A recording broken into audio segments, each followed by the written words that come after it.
ओम साई राम। बाबा की वाणी में आपका स्वागत है। सभी भक्तों का अध्याय 24 को ध्यान पूर्वक सुनने के लिए धन्यवाद। अब हम अध्याय 25 में प्रवेश करेंगे। अध्याय 25 में हम दामू अन्ना का साथ अहमदनगर के रुई और अनाज के सौदे और आम्र लीला प्रार्थना के बारे में पढ़ेंगे। आरंभ। जो बिना किसी कारण सब पर दया करते हैं, जो सभी जीवों को जीवन और सहारा देने वाले हैं, जो स्वयं भगवान के पूरे स्वरूप में प्रकट हुए हैं, ऐसे दयालु और महान योगी राज श्री साईं बाबा के चरणों में हम साष्टांग प्रणाम करते हैं। और अब ये अध्याय शुरू करते हैं। वे संतों में श्रेष्ठ हैं, सभी शुभ कामों की शुरुआत का कारण हैं, हमारे आत्मा के सच्चे साथी और भक्तों के सहारा हैं। हम उन साईनाथ को प्रणाम करते हैं जिन्होंने अपने जीवन का अंतिम लक्ष्य यानी परम शांति प्राप्त कर ली है। श्री साईं बाबा प्रेम के स्वरूप हैं, जिन्हें शब्दों में पूरी तरह बताया नहीं जा सकता। हमें सिर्फ उनके चरणों में सच्ची और अटूट भक्ति रखनी चाहिए। जब किसी भक्त का विश्वास पक्का हो जाता है और भक्ति सच्ची होती है, तब उसके मन के सभी काम अपने आप पूरे हो जाते हैं। जब हेमंत पंत को साईं बाबा के जीवन और लीलाओं को लिखने की तीव्र इच्छा हुई, तो बाबा ने तुरंत ही उन्हें ये कार्य करने की प्रेरणा और शक्ति दे दी। जब बाबा ने उन्हें कहा कि तुम अपने नोट्स और यादें लिखो, तब हेमंत पंत में अपने आप नई ऊर्जा, बुद्धि और क्षमता आ गई। हेमंत पंत कहते हैं, मैं इस काम के योग्य नहीं था, लेकिन श्री साईं बाबा के आशीर्वाद से मैं इस कठिन कार्य को पूरा कर सका। इसका परिणाम है ये ग्रंथ श्री साईं सच्चरित, जो एक निर्मल नदी या चंद्रकांत मणि, ऐसा पत्थर जिससे ठंडक और शांति मिलती है, की तरह है। इससे साईं की लीलाओं का अमृत लगातार बढ़ता रहता है, ताकि सभी भक्त उसे पढ़कर आनंद और शांति पा सकें। जब कोई भक्त पूरे दिल से श्री साईं बाबा की भक्ति करता है, तो बाबा उसके सभी दुख, परेशानियां और दुर्भाग्य दूर कर देते हैं और स्वयं उसकी रक्षा करते हैं। अहमदनगर के श्री दामोदर सावराम दास ने कासर की कथा इस बात को सच साबित करती है। दामू अन्ना की दो कथाएं। पाठकों को याद होगा कि दामू अन्ना का जिक्र छठे अध्याय में रामनवमी उत्सव के समय हुआ था। वे करीब सन 1895 में पहली बार शिरडी आए थे। उसी समय शिरडी में रामनवमी का उत्सव शुरू हुआ था। तब से वे हर साल उस मौके पर सोने की जरी वाला सुंदर ध्वज भेंट करते थे और वहां आने वाले सभी गरीब लोगों को भोजन भी कराते थे। दामू अन्ना का रुई का सौदा। एक बार बम्बई से उनके एक मित्र ने उन्हें लिखा कि वे दोनों मिलकर रुई का व्यापार करें।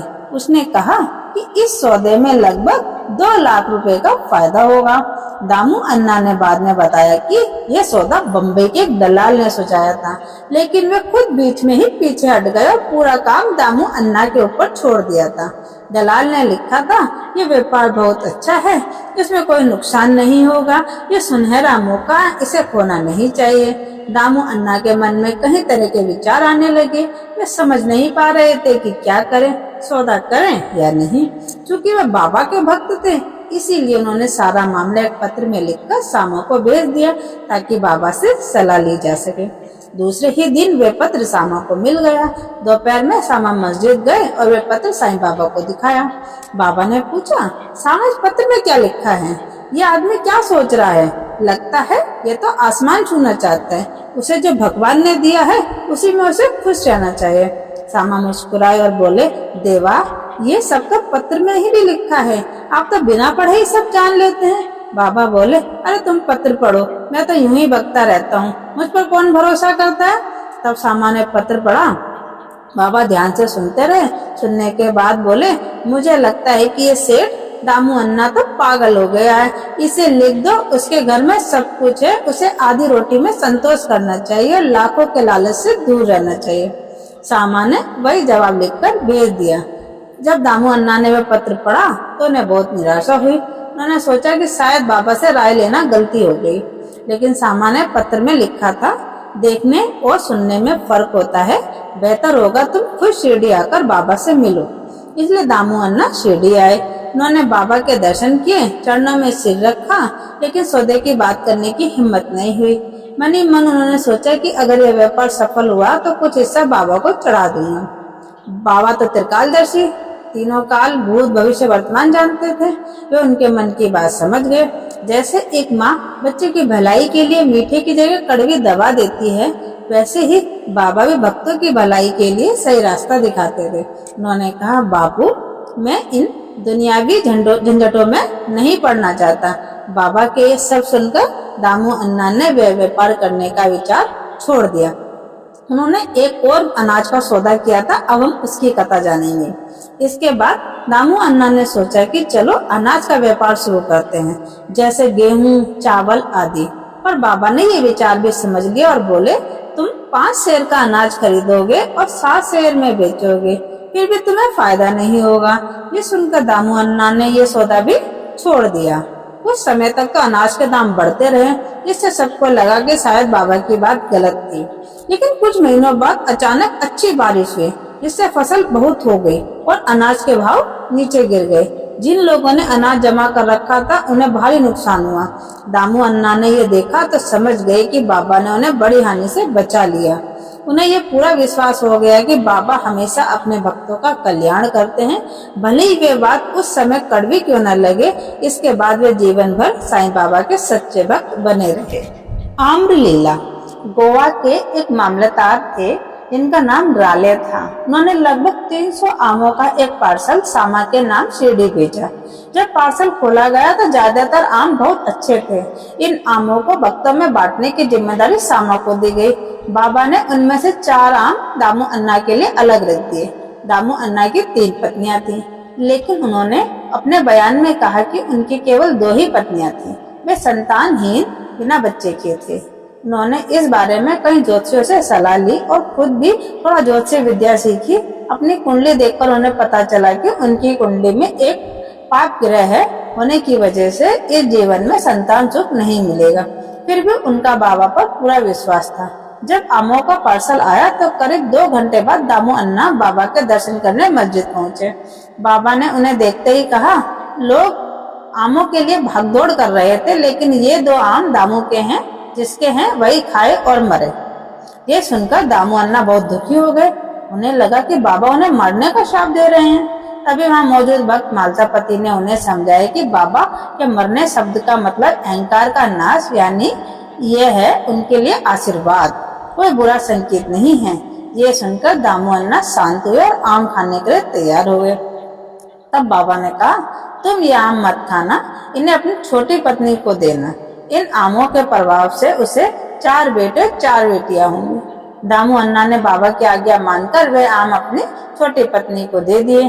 बाबा की कृपा से वही हुआ जो बाबा ने कहा था। उन्हें 8 संतानें प्राप्त हुई। इस तरह बाबा ने उनके भाग्य को बदल दिया। सब ज्योतिषियों की बातें झूठी साबित हुई। बाबा के जीवन काल में ही उनके शब्दों में ऐसी शक्ति थी कि लोग उन पर पूरा भरोसा करते थे। लेकिन आश्चर्य की बात यह है कि उनके देह त्याग यानी कि समाधि लेने के बाद भी उनकी शक्ति और कृपा वैसी ही बनी रही। तब बाबा ने कहा था, समाधि लेने से पहले बाबा ने ये कहा था, मुझ पर पूरा विश्वास रखो, अगर मैं देह छोड़ भी दूं तो भी मेरी अस्थियां लोगों में आशा और विश्वास जगाती रहेंगी। मेरी समाधि भी बोलेगी, चलेगी, काम करेगी और सच्चे भक्तों को आशा और सहायता देगी।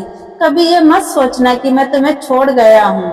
अगर तुम मुझे याद रखोगे और मुझ पर भरोसा रखोगे तो मैं तुम्हें हर तरह से लाभ पहुँचाता रहूँगा।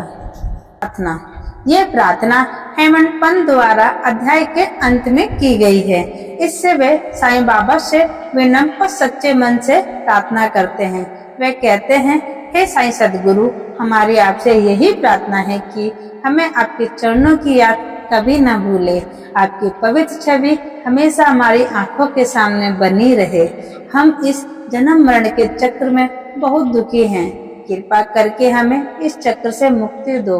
हमारी इंद्रियां जो बार बार भारी विषय में उलझ जाती हैं, उन्हें संभालो और अंदर की ओर मोड़ दो, ताकि हम आत्मा को देख सकें।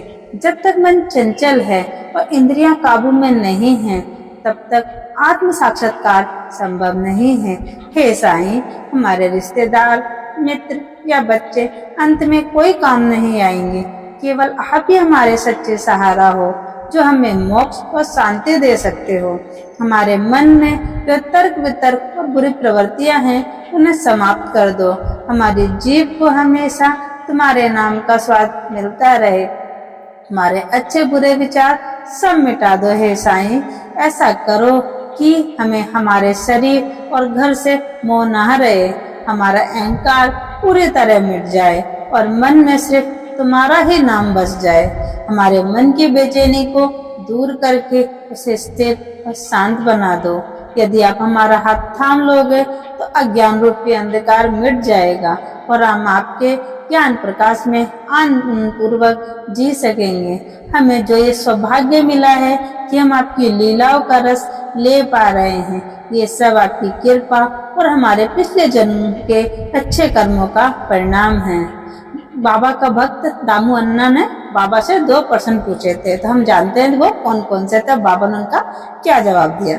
पहला प्रश्न था, जो इतने लोग शिरडी में दर्शन के लिए आते हैं, क्या सबको लाभ मिलता है? तब बाबा ने कहा, देखो, आम के पेड़ पर बहुत बोर आते हैं, पर क्या सब आम बनते हैं? कुछ झड़ जाते हैं, कुछ आंधी से गिर जाते हैं, कुछ ही फल बन पाते हैं। वैसे ही जो लोग आते हैं, उनमें से कुछ ही सच्चा लाभ पाते हैं। फिर वो दूसरा प्रश्न पूछते हैं, अगर बाबा ने शरीर छोड़ दिया तो क्या मैं अकेला रह जाऊंगा? बाबा ने उत्तर दिया, जब और जहां भी तुम मेरा स्मरण करोगे, मैं तुम्हारे साथ रहूंगा। दामू अन्ना कहते हैं कि बाबा ने ये वचन अपने जीवन काल में भी निभाया, उनके देहांत के बाद भी निभा रहे हैं। वे बताते हैं सन 1910 से 11 के आसपास उनके जीवन में कई दुखद घटनाएं हुई। उनका भाई उनसे अलग हो गया, बहन की मृत्यु हो गई, घर में चोरी हो गई और पुलिस जांच कर रही थी। वे बहुत परेशान थे। तब वे बाबा के पास गए। बाबा ने उन्हें अपने मीठे शब्दों से सांत्वना दी। अप्पा कुलकर्णी के घर पूरन पोली खिलाई और उनके माथे पर चंदन लगाया। जब घर में चोरी हुई थी तो उनके एक 30 वर्षीय मित्र ने गहनों का संदूक चुरा लिया था। वे बहुत रोए और बाबा के चित्र के सामने प्रार्थना की। अगले ही दिन वे मित्र संदूक खुद लेकर आया और क्षमा मांगते हुए सब गहने लौटा दिए। अंत में प्रार्थना के शब्द हैं, श्री सद्गुरु साईनाथ को समर्पित, आपका जीवन शुभ हो। ओम साईं राम।